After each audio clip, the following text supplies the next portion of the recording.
السلام عليكم جديد سن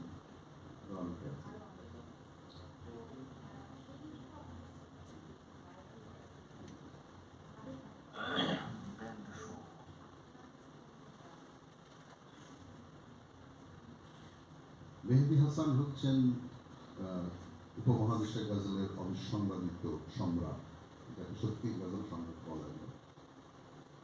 তার গানের মধ্যে যে কত কিছু, মানে অনেক বড় বড় সঙ্গীত শিল্পী তার গান শুনে বলেছেন যে কি শিখলাম, কি করলাম।